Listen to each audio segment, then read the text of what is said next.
Republik Indonesia sudah dinyatakan tidak ada lagi tahun 2030. Siapa yang tidak mengenal Prabowo Subianto? Sosok yang sedari kecil sudah dekat dengan kekuasaan.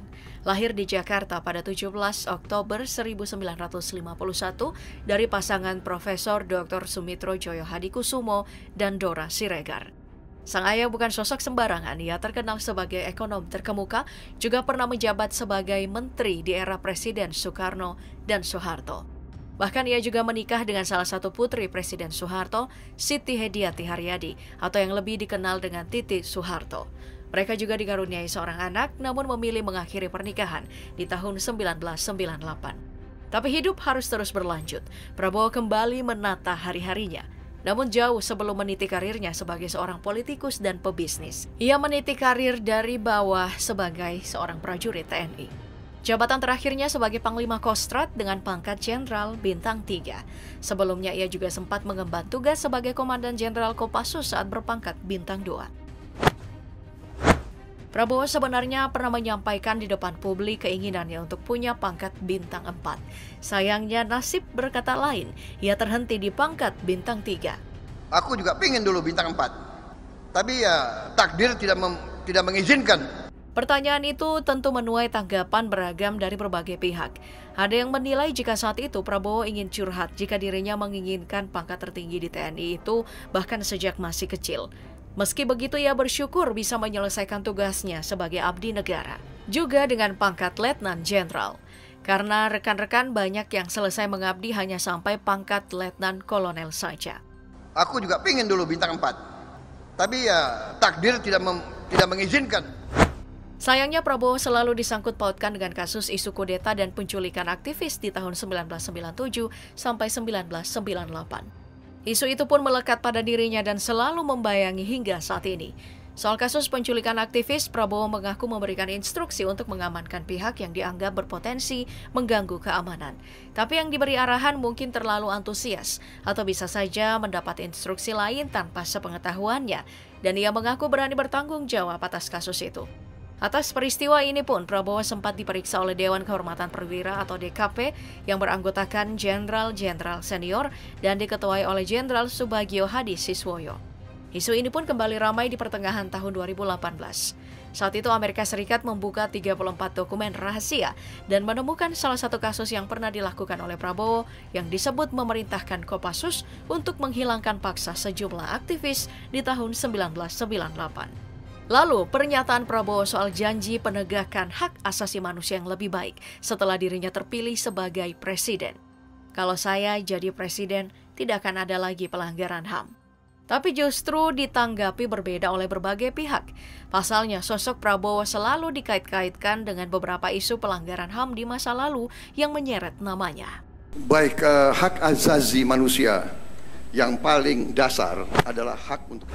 Kalimat hati-hati dengan ucapan saya mungkin bukan lagi sesuatu yang baru di antara para ajudan Prabowo. Pasalnya beliau disebut sering sekali mengulang kalimat ini di hadapan mereka. Peristiwa yang cukup menyedihkan pernah dialami Prabowo saat masih berkarir di militer. Saat itu ia mengikuti operasi pembebasan sandera di Papua. Saat itu Prabowo menyiapkan 2 unit helikopter saat menuju ke Mapenduma. Helikopter pertama berisi personel Kopassus yang 2 orang diantaranya adalah Kapten Teguh Arif dan Letu Rudi Adelf Parengkuan. Sementara itu helikopter kedua berisi Prabowo beserta pasukan pemukul dari Kopassus. Saat persiapan sudah matang, Prabowo malah meminta Kapten Teguh untuk tidak ikut di helikopter pertama dan diminta untuk stay sebagai perwira lapangan. Sedangkan Letu Rudi diminta untuk pindah ke helikopter bersamanya.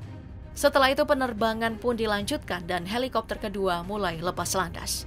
Tapi tidak dengan helikopter pertama. Hanya berselang beberapa waktu helikopter pertama jatuh dan seluruh awak dan penumpang helikopter tewas dalam kejadian itu.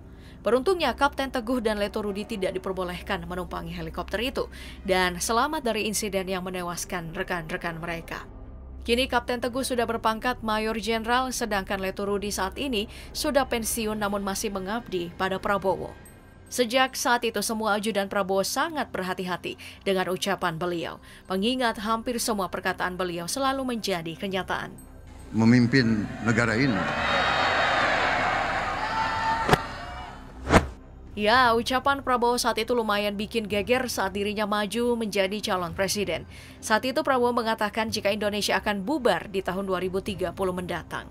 Sayangnya, tidak ada yang tahu pasti apakah ucapan Prabowo ini benar-benar disampaikan secara serius atau hanya candaan belaka.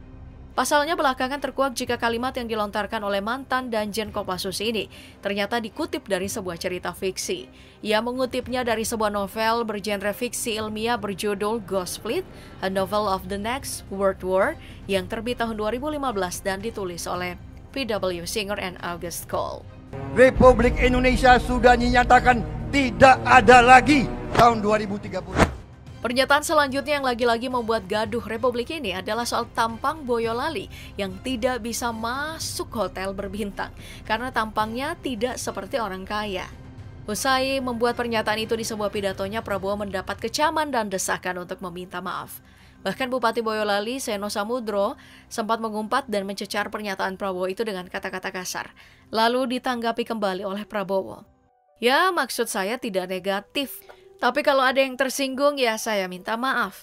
Kalian kalau masuk, mungkin kalian diusir karena tampang kalian tidak tampang orang.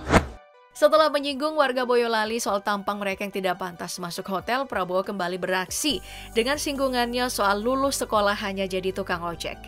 Ada meme, katanya lintas karir pemuda Indonesia itu dari lulus SD, masuk SMP, lalu masuk SMA, tapi lulus jadi tukang ojek. Padahal jika ditelusuri lebih jauh, saat itu Prabowo merasa sedih ketika melihat rakyat Indonesia yang siklus sekolahnya SD, SMP, SMA lalu jadi driver ojek. Dirinya berharap agar generasi penerus bangsa ini bisa membuat lapangan kerja atau menjadi tenaga ahli di bidangnya masing-masing. Meski begitu, masih banyak pihak yang dibuat naik pitam soal pernyataan ini.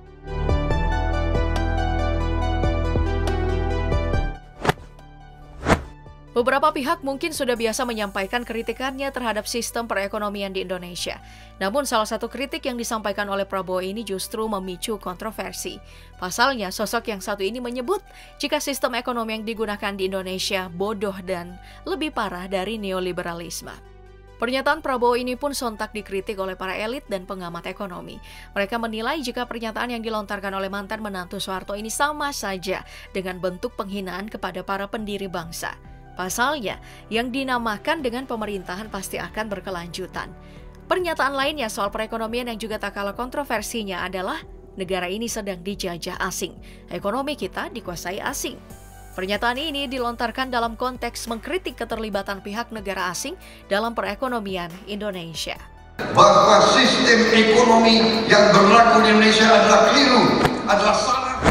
Ya, pernyataan Prabowo yang satu ini menyebut jika dirinya kelak menjadi presiden, ia berjanji tidak akan ada lagi impor, karena baginya rakyat Indonesia tidak akan makmur dengan kebijakan impor yang ada. Saya bersaksi di sini, kalau saya menerima amanat dari Indonesia, saya bakal bikin Indonesia berdiri di kaki sendiri, tidak perlu impor apa-apa. Padahal hal ini sangat mustahil ya, mengingat saat ini Indonesia sangat bergantung pada impor barang untuk mencukupi kebutuhan masyarakatnya. Dan lagi-lagi mendapat kritik dari para ekonom, bahkan masyarakat awam.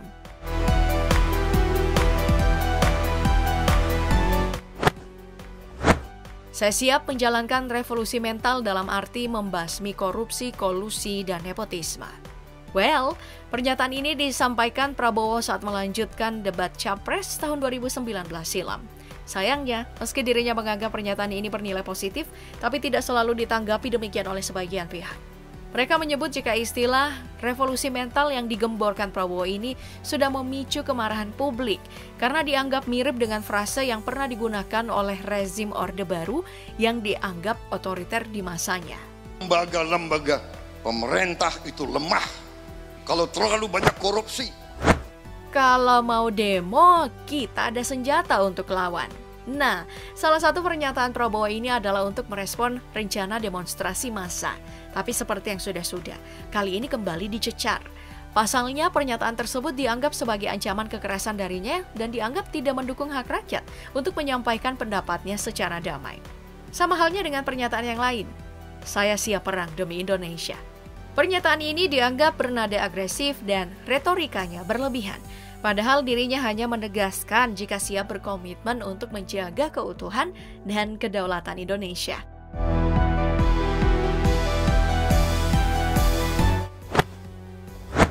Nah, kalau pernyataan yang satu ini belum terjadi juga bukan ramalan Prabowo sendiri, melainkan pernyataan soal air laut yang akan naik sampai menyentuh Bundaran HI di tahun 2025 nanti.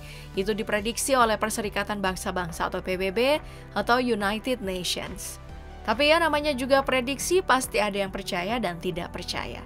Tapi data yang disebut Prabowo ini jelas dari United Nations dan didasarkan oleh fakta jika permukaan air laut naik 5 cm tiap tahunnya. Mulai dari Tanjung Priuk menuju Hotel Kempinski di Grand Hyatt hingga ke Bundaran HI.